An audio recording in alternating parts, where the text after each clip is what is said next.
وہ آدمی بے حد پریشان نظر آ رہا تھا۔ قاضی نے اس کی طرف غور سے دیکھتے ہوئے کہا، تمہیں کیا پریشانی ہے؟ اس آدمی نے بھری ہوئی آواز میں کہا، جناب، میں شہر کا مشہور سوداگر وحید الحسن ہوں۔ قاضی نے چونک کر اسے دیکھا۔ اس کے کپڑے بے حد معمولی تھے اور ان میں جگہ جگہ پیوند بھی لگی ہوئی تھی۔ قاضی کے ہونٹوں پر مسکراہٹ پھیل گئی۔ وہ اپنے تخت پر سنبھل کر بیٹھتے ہوئے بولا، اب میں تمہیں پاگل کہوں یا دیوانہ؟ حالانکہ میں نے اس رئیس سوداگر وحید الحسن کو آج تک نہیں دیکھا، مگر اس کی امارات کے قصے ضرور سن رکھے ہیں۔ ایسے کپڑے تو اس کے غلام تک بھی ہاتھ لگانا پسند نہیں کرتے جو تم نے پہنے ہوئے ہیں۔ پھر قاضی نے وہاں پر موجود لوگوں سے سوال کیا، کیوں بھائی، کیا تم میں سے کوئی شخص اس بات کی گواہی دے سکتا ہے کہ یہ شخص وحید الحسن ہے؟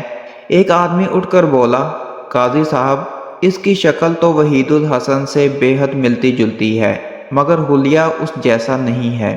میں وحید الحسن کو بہت قریب سے جانتا ہوں۔ اس خستہ حال شخص نے ایک ٹھنڈی آہ بھر کر کہا، قاضی صاحب، میرے ساتھ بہت بڑا دھوکہ ہوا ہے۔ میں آپ کے پاس انصاف مانگنے کے لیے حاضر ہوا ہوں، مگر یوں معلوم ہوتا ہے کہ جیسے آپ کو میری باتوں پر یقین نہیں آ رہا ہے۔ اگر آپ ہی میری نہ سنیں گے تو پھر میں اپنی داد فریاد لے کر کس کے پاس جاؤں؟ قاضی سنجیدہ ہو کر بولا، اچھا، تم اپنی کہانی سناؤ، تمہارے ساتھ انصاف کیا جائے گا۔ اس آدمی نے کہا، جیسا کہ سب جانتے ہیں کہ میں ایک سوداگر ہوں اور مجھے شکار کا بے حد شوق ہے۔ یہ کل کی بات ہے، میں اپنے گھوڑے پر سوار ہو کر جنگل شکار کی غرض سے گیا۔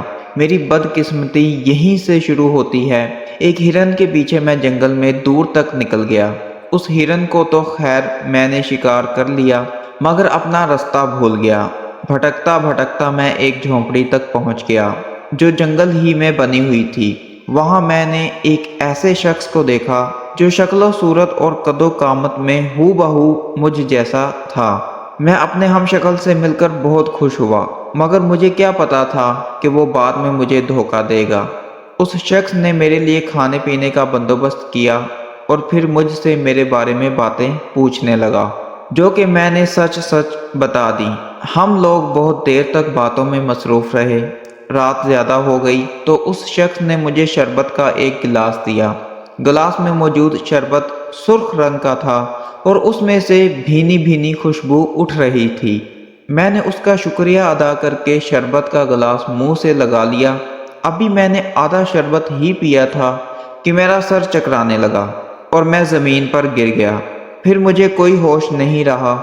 اگلے روز میری آنکھ کھلی تو میں جھونپڑی میں اکیلا تھا اور یہ شخص وہاں سے غائب تھا۔ میرے جسم پر میرے کپڑے بھی نہیں تھے، بلکہ میں ان پھٹے پرانے کپڑوں میں ملبوس تھا۔ میری سمجھ میں کچھ نہیں آ رہا تھا کہ میرے ساتھ کیا ہوا ہے۔ خیر، میں جھونپڑی سے نکلا اور بڑی مشکلوں سے راستہ تلاش کرتا کرتا اپنے گھر تک پہنچ گیا، مگر اس وقت میرے صدمے کی کوئی انتہا نہیں رہی جب میرے ملازموں نے بھی مجھے پہچاننے سے انکار کر دیا اور مجھے دھکے دے کر وہاں سے بھگانے کی کوشش کی۔ میں ان کو یقین دلانے کی کوشش کرتا رہا، مگر ان میں سے ایک ملازم نے مجھے زور کا دھکا دیتے ہوئے کہا کہ وحید الحسن تو گھر میں اپنی بیٹی کے ساتھ موجود ہے۔ تم دھوکے باز ہو، یہاں سے چلے جاؤ، ورنہ ہم ابھی سپاہیوں کو بلا کر تمہیں جیل بھجوا دیں گے۔ عین اسی وقت میرے گھر کی ایک کھڑکی کھلی اور میں نے دیکھا کہ یہ مکار شخص میری بیٹی کے ساتھ مجھے دیکھ کر ہنس رہا ہے۔ پھر اس کے کہنے پر میرے ہی ملازموں نے مجھ پر تھپڑوں اور لاتوں کی بارش کر دی اور مجبوراً مجھے وہاں سے بھاگنا پڑ گیا۔ اب میں اپنی فریاد لے کر آپ کے پاس آیا ہوں اور انصاف کا طلبگار ہوں۔ یہ کہہ کر وہ خاموش ہو گیا۔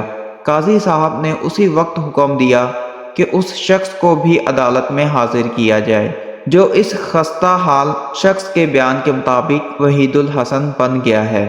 تھوڑی ہی دیر گزری تھی کہ وہ شخص عدالت میں حاضر ہو گیا۔